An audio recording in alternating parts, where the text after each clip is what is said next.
Çocuklarda öksürük krizlerine neden olan Krupp sendromu. Halk arasında yalancı kuşpalası, yalancı difteri ya da akut larenjit olarak da bilinen Krupp, soğuk havaların gelmesiyle birlikte kendini göstermeye başlar. Çocuklar geceleri havlamayı andıran öksürükle uyanırlar. Avrasya Hastanesi Çocuk Sağlığı ve Hastalıkları uzmanı Dr. Mehmet Ali Talay, Krupp sendromu ile ilgili ayrıntılı bilgi verdi. Solunum yolu ile kolayca bulaşabiliyor. Krupp sendromu özellikle 6 ay ile 3 yaş arasındaki çocuklarda sonbahar sonu, kış ve bahar aylarında görülen virüslerin neden olduğu bir üst solunum yolu hastalığıdır. Çocuklarda sık görülmesinin nedeni. Virüslerin neden olduğu Krupp hastalığının en çok çocuklarda görülmesinin nedeni hava yollarının daha dar olmasından kaynaklanmaktadır. Bu hastalık hava yollarının iltihaplanmasına ve mukus üretiminin artmasına neden olarak ödeme zemin hazırlamaktadır. Krupp hastalığı ses tellerinde şişmeye yol açar. Çocuklarda meydana gelen özellikle ses kısıklığı ve şiddetli öksürük en belirgin belirtileri arasında yer almaktadır. Soğuk algınlığına neden olan virüsler dışında parainfluenza virüsü nedeniyle de ortaya çıkabilmektedir. Ayrıca virüs kökenli bir hastalık olduğu için bulaşıcıdır. Bu özelliği dışında bir de alerjik bir hastalık olma riski taşıyan Krupp, 5 yaşından küçük çocuklarda sıkça tekrar edebilmektedir.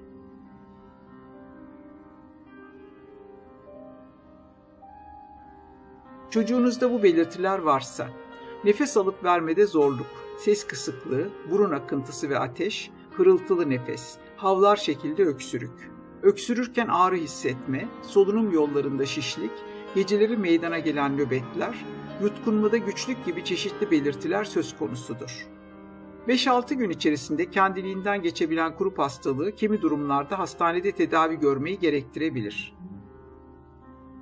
Ağır vakalarda hastanede tedavi gerekiyor. Krupp sendromunda tanı klinik tabloya ve muayeneye göre konulur. Tanı için özel bir teste ihtiyaç duyulmamaktadır. Özellikle evde tedavi gerektiren Krupp tanısı konmuş çocukların çoğunda tedaviye ihtiyaç duyulmaz. Çünkü oldukça hafif düzeyde seyreden vakalardır. Genellikle 20-30 dakikalık bir soğuk buhar uygulaması, bol sıvı tüketimi ve ateş içinde ağrı kesicilerin verilmesi yeterli görülmektedir. Çocuğun gece daraldığı anlarda açık havaya çıkartıp nefes alması sağlanmalıdır. Çünkü soğuk hava ses tellerindeki şişliği azaltarak çocuğun nefes almasını fazlasıyla kolaylaştıracaktır. Ayrıca çocuğun daha rahat nefes alması için yatarken başı yükseltilmeli ve ağlamamasına dikkat edilmelidir. Çünkü ağlama esnasında nefes darlığı çok daha fazla artmaktadır. Ağır vakaların söz konusu olduğu durumlarda tedavi hastanede gerçekleştirilmektedir. Krupp tanısı konmuş çocuğa tedavi sürecinde oksijen verilir, belli aralıklarla soğuk buhar uygulanır ve kortikosteroid adrenalin denilen ilaçlar kullanılır. Eğer çocuk acilde verilen bu tedavilere yanıt veriyorsa birkaç saat daha gözetim altında tutulduktan sonra eve gönderilebilir. Ancak tedaviye yanıt vermeyen çocukların hastaneye yatışı ve tedavinin devamı sağlanır.